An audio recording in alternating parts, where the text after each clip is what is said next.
Hey, before we dive in, don't forget to like, comment your thoughts, and subscribe for more incredible true story-inspired moments like this. You won't believe what happened next. It was a bright spring day in Los Angeles, 2025. Inside the buzzing studio of the Oprah Winfrey Show, there was a hum of anticipation. The audience murmured with excitement as the spotlight danced across the polished floor. Oprah walked onto the set in a stunning purple dress and took her seat, smiling warmly at her guest, Elon Musk. Dressed simply in a gray shirt, Elon sat calmly, hands folded in his lap. "Elon," Oprah began, her voice curious yet firm. "What will your legacy be? Mars or a forgotten Earth?" Gasps fluttered through the audience. A woman in the front whispered, "That's deep," pulling out her phone. Elon nodded slightly. "Legacy," He said gently, "is about vision, long term." Oprah leaned forward. "But it feels like you've given up on Earth." The studio went silent. A young man frowned. Oprah raised an eyebrow, glancing at the crowd. Elon took a deep breath. "I'd like to show you something," he said, reaching for a tablet. The tension in the room was electric. Was this a defense? A challenge? Or the start of something far greater? Stay with us, because what he reveals next will silence the room. Elon tapped on the tablet, and the screen behind them flickered to life. It wasn't a Tesla. It wasn't a SpaceX launch. It was footage of a small, dusty school in rural South Africa. Children were laughing, learning with solar-powered tablets, and sharing food in a community garden. A young girl raised her hand excitedly, answering a science question. The camera zoomed in on the logo stamped on the panel above the door. Musk Initiative, Earth First.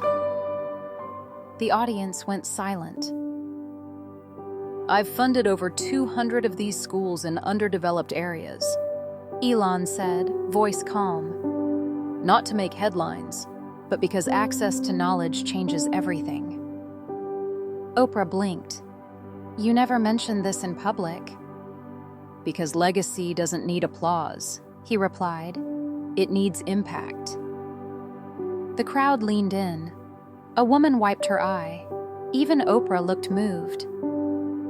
"You really believe education is the way forward?" she asked. "I believe it's the only way forward," he answered. "If we teach the next generation to think, to ask, to build, Earth will never be forgotten." The mood shifted. This wasn't just an interview anymore. It was a confession, a calling.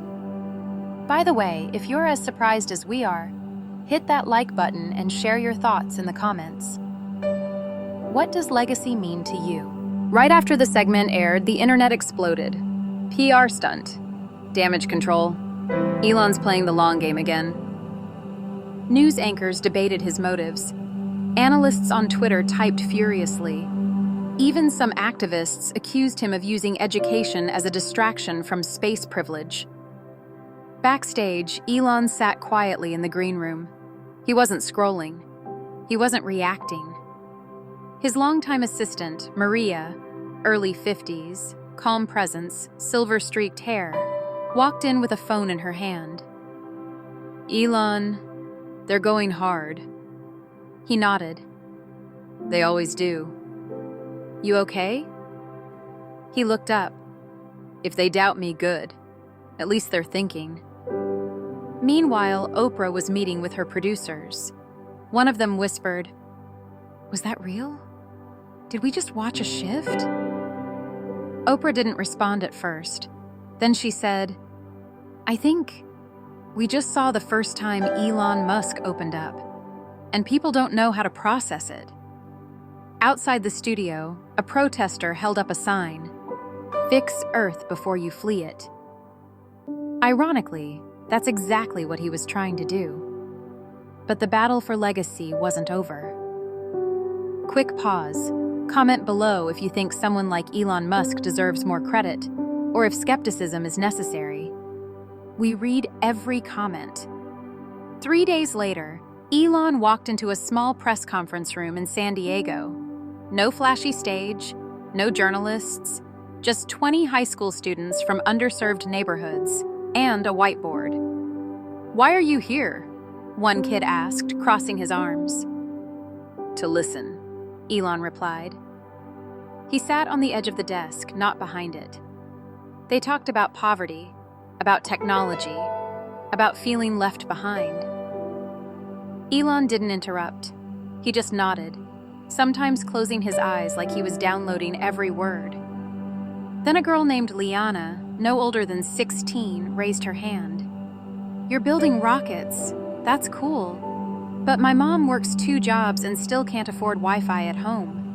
You talk about the future, but how do we even catch up to the present?" The room went quiet. Even Elon took a moment. Then he said, "You're absolutely right." He stood up, grabbed a marker, and started sketching a plan. "Let's build something. Together." And that's where the Musk Youth Lab was born. Funded on the spot. Built a month later. Laptops, 3D printers, mentorship, Wi-Fi for all. Not a charity. A launch pad. If you think real change starts with listening, hit that like button and drop A in the comments. Let's keep building together. Within weeks, the story of the Musk Youth Lab spread across continents.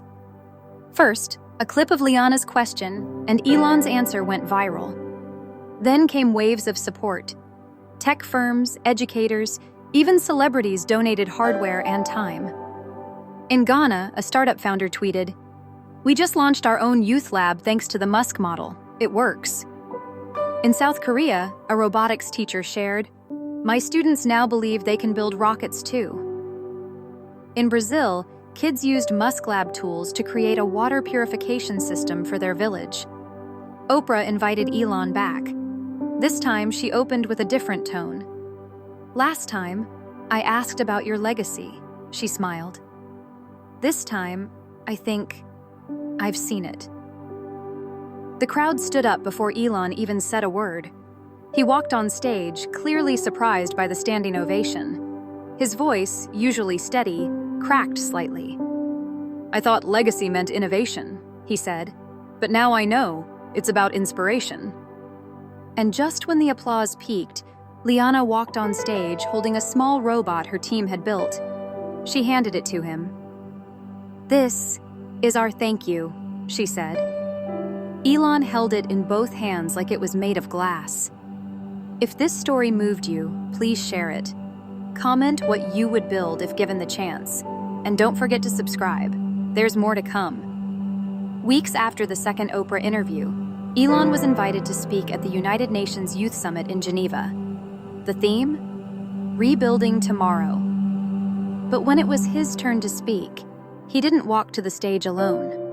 Liana was with him. So were students from Ghana, Brazil, India, and Detroit. They stood in a line behind him, representing something bigger than any rocket. "People said I left Earth behind," Elon began. He paused. "But Earth is the reason I build." He shared how each of the students had created solutions in their own communities. He didn't talk about Mars. He talked about meals distributed, water filtered, ideas launched by kids once called forgotten. And then, the final moment. He looked right into the camera. "If I'm remembered, I don't want it to be for being the richest man alive. I want it to be because I believed in the next generation, when others stopped looking." Tears welled up in the eyes of world leaders. Even the sternest faces softened. And if you're watching this right now, ask yourself, what could you build if someone just believed in you? Leave a comment, hit that like button, and subscribe for more stories that remind us legacy isn't what you take to the stars, it's what you leave behind on Earth.